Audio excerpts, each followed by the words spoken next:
Welcome, whiskey aficionados, to review number 82, I believe. So we've had Christmas, Happy New Year, we're into it. 2019 is just gonna fly by, so whatever you're doing, if you've got any goals, do them now, get on with it and make sure it happens, right? Also make sure you subscribe to the channel, you don't want to miss anything.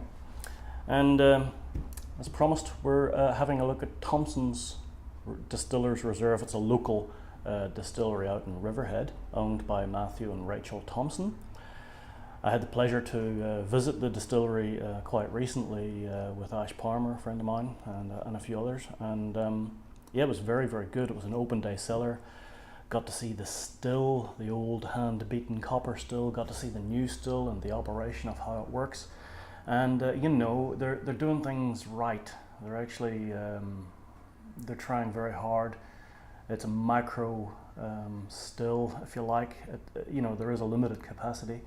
But the thing about them that I do like is they put their product out at a market reasonable price, unlike some of the boutique distilleries, if you like, charge an absolute fortune.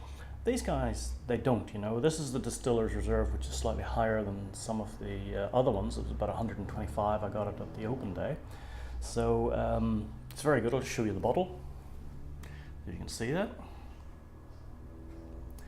And this is released from a single cask. It's 46%, obviously made from New Zealand grown malted barley. And it's mildly smoked with Manukau wood, aged in a single American Coke X bourbon barrel. So very nice. Pale straw, you'd say, is the color. Let's have a look. The nose is very, very good on this whiskey. Strong sort of sweet and honey type of smell coming off there. Earthy, you know. Okay.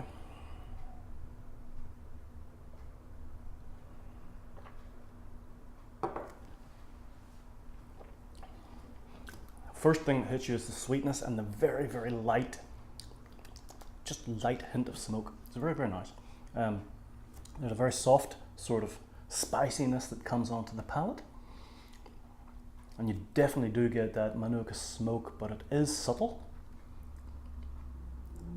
And it's very, very finely balanced. They're quite smart because they're based in the Hallertau Brewery, which is in Riverhead, but at the very, very back. And obviously the Hallertau people make the beer for them, make the wash. So it's an unpasteurized beer, effectively, not non-hopped. And then Matthew and Rachel would get on with making the whiskey. So it's a great partnership, and long may it last. And to me, I've been watching Thomson develop, but this is exceptional. This is really good. It's quite exciting because now we've got Thomson making great whiskey. We've got Cadrona, who have started, although I imagine they're going to be very expensive. It's just an impression. There's something happening in Pocono. There's something happening on Waiheke Island. We've got a gin distiller in Otara that I know personally who is looking at whiskey very strongly. So there's things happening, and I do see the New Zealand whiskey industry somewhat following Tasmania, where there's going to be a lot of micro distilleries, which is quite exciting. On the finish,